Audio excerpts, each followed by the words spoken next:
ابھی آپ نے سنا کہ مستورات کا کام گھر کی تعلیم ہے، اور تعلیم کا وقت وہ ہو جس میں مستورات جو ہے فارغ ہوں، کھانے پکانے کا ٹائم، نل کا ٹائم، کپڑا دھونے کا ٹائم نہ ہو، بچے اور بچیوں کے اسکول مدرسے کا ٹائم نہ ہو، اور آپ کے اپنے دکان کی مشغولی کا، کھیت میں سروس میں جانے کا وقت نہ ہو، تو ایسا کون سا وقت ہے؟ آپس کے رائے مشورے سے گھر کی تعلیم کا وقت مقرر کریں۔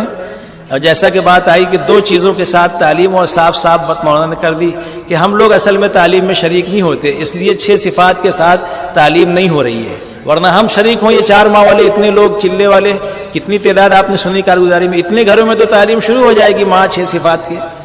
اس لیے گھر کی تعلیم 20 منٹ سے کم تو نہیں ہونا چاہیے، کوشش کی جائے کہ آدھا گھنٹہ ہو جائے تو بہت اچھی بات ہے، لیکن بشاشت کو ملحوظ رکھنا ہے، آہستہ آہستہ جب طلب شوق پیدا ہوگا تو انشاءاللہ آ جائے گی۔ ایک دم سے شروع کرو گے تو گھر والے بھی گھبرا جائیں گے، تھوڑا 15 منٹ 20 منٹ چلنے دو کچھ دن، اس کے بعد دھیر سے اس کو آدھے گھنٹے پہ لاؤ، تاکہ ہر کتاب میں سے ایک دن، منتخب میں سے ایک دن، فضائل اعمال میں سے تعلیم ہو۔ اس کے بعد 6 صفات کا مذاکرہ، جیسے ہم عام جماعتوں میں چلتے ہیں سیروزہ عشرہ چلے وغیرہ میں، تو کیسے ایک ایک ساتھی کو 6 صفات یاد کراتے ہیں، ایسے گھر کے لوگوں کو بھی یاد کرائیں۔ ایک وقت تو آئے گا کہ انشاءاللہ مذاکرہ کرتے کرتے گھر کے چھوٹے بڑے سب کو 20 منٹ تک بولنے کی استعداد پیدا ہو جائے گی۔ اتنی استعداد پیدا ہو جائے ہر فرد کے اندر کہ 20 منٹ 6 صفات کا مذاکرہ وہ کر لے، کلمہ نماز سب چیز کو ملا کر 20 منٹ، کیونکہ جب ان کا نمبر لگے گا ہفتہ واری اجتماعی تعلیم میں تو 15-20 منٹ تو 6 نمبر کا مذاکرہ کرنے کی استعداد ہونی چاہیے اس بہن کے اندر جس کا نمبر لگے۔ اس لیے اتنی استعداد پیدا ہو جائے کہ 20 منٹ 6 نمبر کا مذاکرہ کرنے والی بن جائے، گھر کی ساری مستورات، بچے بچیاں، بہو بیٹیاں، یہ سارے کے سارے۔ اور جب تعلیم ختم ہو جائے تو اسی کے بعد 2 چیزوں کا مشورہ فوراً کر لیں۔ ایک تو کل کتاب کون پڑھے گا یا کون پڑھے گی، آج والدہ نے پڑھا تو کل بیٹی پڑھ لے، بہو پڑھ لے، بیوی پڑھ لے، بھائی پڑھ لے، یہ سب گھر کے افراد ہیں۔ البتہ اگر تعلیم ہو رہی ہے بھابھی کی اور دیور اور جیٹھ تعلیم میں نہیں شریک ہوگا، اس لیے کہ اس کی آواز کا بھی پردہ ہے، جیسے عورت کا پردہ ہے عورت کی آواز کا بھی پردہ ہے۔ ہاں مرد کی آواز کا پردہ نہیں، اگر دیور تعلیم کر رہا ہے، جیٹھ تعلیم کر رہا ہے تو بھابھی بیٹھ سکتی ہے، مگر وہ آڑ میں بیٹھے تاکہ بے پردگی نہ ہو۔ دین کا کام بے دینی کے طریقے سے نہیں ہوگا۔ ایک مرتبہ آپ گزر رہے تھے تو عائشہ رضی اللہ تعالیٰ عنہ کے قرآن کے پڑھنے کی آواز گھر کے باہر آ رہی تھی، آپ گھر میں گئے تو دیکھا ایک سوراخ تھا، اس سوراخ سے آواز جا رہی تھی، اس سوراخ کو بند کروایا۔ ہاں، اور مرد کی آواز کا پردہ نہیں، اس لیے کہ اذان وہ دیتا ہے تو عورتیں بھی سنتی ہیں نا، تو مرد کی آواز کا پردہ نہیں ہے۔ تو تعلیم میں اس کا لحاظ رہے، اور اسی وقت 2 چیزوں کا مشورہ ہو جائے، کل کتاب کون پڑھے گا اور دوسرے 6 صفات کا مذاکرہ کون کرے گا۔ پھر تیسری چیز اپنے اختیار کیے، چاہو تو گھر کا مشورہ بھی کر لو، یہ تو گھر کی مسجد وار جماعت ہے پوری، ہے نا، آج سبزی کون لائے گا، جھاڑو کون لگائے گا، برتن کون دھوئے گا، گھر کا مشورہ بھی کر لیں تو بہت اچھا ہے، ایک اچھی چیز ہے یہ۔ ہاں، سارا کام نظم و نسق کے ساتھ ہوگا، ہر ایک اپنی ذمہ داری بخوشی پوری کرے گا، اس طریقے سے ہو۔ رہا باقی سیکھنے سکھانے کی بات تو تعلیم کا حصہ تو نہیں ہے، لیکن ترغیب ضرور دیں، کسی کی اطیات یاد نہ ہو اور جس کی یاد ہو تو جوڑی بنا دے، جیسے ہم جماعتوں میں جوڑی بناتے ہیں، اور کہیں کہ کل تک یاد کر کے آپ کو سنانا ہے۔ کسی کی کچھ غلطی ہے سورہ فاتحہ یہ وہ تو بھئی صورتیں وغیرہ یاد کریں۔ اور بچے اور بچیوں کو جو چھوٹے ہیں ان کو مکتب بھیجیں، محلے کی مسجد میں مکتب ہوتا ہے، بچیوں کے پڑھانے والی کوئی خالہ آپا ہوتی ہے یا گھر میں پڑھانے والیاں ہیں تو گھر میں پڑھاؤ بچیوں کو، اور بچوں کو مکتب بھیجو۔ اس طریقے سے سیکھنے سکھانے کا گھر کی تعلیم کا نظام چلے، ایک عمل۔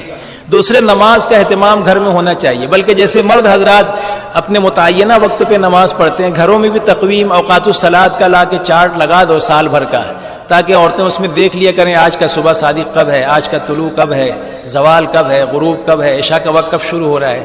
فرض میں سے ہے نماز کے اوقات کا معلوم ہونا، اور اپنے گھروں میں ہم اللہ کے لگاتے نہیں ہیں، تو اس کے بارے میں بھی سنا نظام الدین میں کہ اگر تھوڑا سا اس کا بھی کر لیں گھر میں مشورہ کہ روزانہ گھر کی عورتیں ظہر اتنے بجے پڑھ لیا کریں، اس لیے کہ اذان تو مردوں کے لیے ہے کہ وہ مسجد میں آئے جماعت سے پڑھیں، عورتوں کو تو اپنے گھروں میں پڑھنا ہے، وقت کا ہونا کافی ہے ان کے لیے، اذان کا ہونا ضروری نہیں ہے عورتوں کے لیے، وقت ہو گیا زوال ختم ظہر پڑھ سکتی ہیں، تو کچھ متعین کر دیا جائے وقت کہ ظہر مثلا زوال پون بجے ہے تو 1 بجے گھر میں ظہر پڑھی جائے گی، عصر جو ہے عصر کا وقت اگر 4:15 پہ شروع ہو گیا تو 4:30 پہ سب پڑھیں گے، تو ایک ہی وقت میں سب عورتیں اگر نماز کی تیاری میں لگیں تو بچے بچیاں جو نابالغ ہیں وہ بھی دیکھیں گے یہ کیا ہو رہا ہے کہ سب نماز پڑھ رہے ہیں، تو ماحول بنے گا گھر میں نماز کا، وہ بھی پڑھنے لگ جائیں گے، ابھی سے عادت پڑ جائے گی بچیوں کی بچوں کی جو چھوٹے چھوٹے گھر میں ہوتے ہیں، تو ماں کو جیسا کرتے ہوئے دیکھتے ویسا کرتے ہیں، تو گھر کی تعلیم، نماز کا اہتمام، صبح شام کی تسبیح. عورتوں کو کہیں کہ یہ 4 تے پورا ہونا چاہیے پھر ناشتہ کرنے کا. کتنا تے؟ تہجد کا تے 1، اور تکبیر تحریمہ تو مردوں کے لیے، لیکن عورتوں کے لیے وقت پہ فجر کی نماز 2، تلاوت کا تے 3 اور تسبیح کا تے.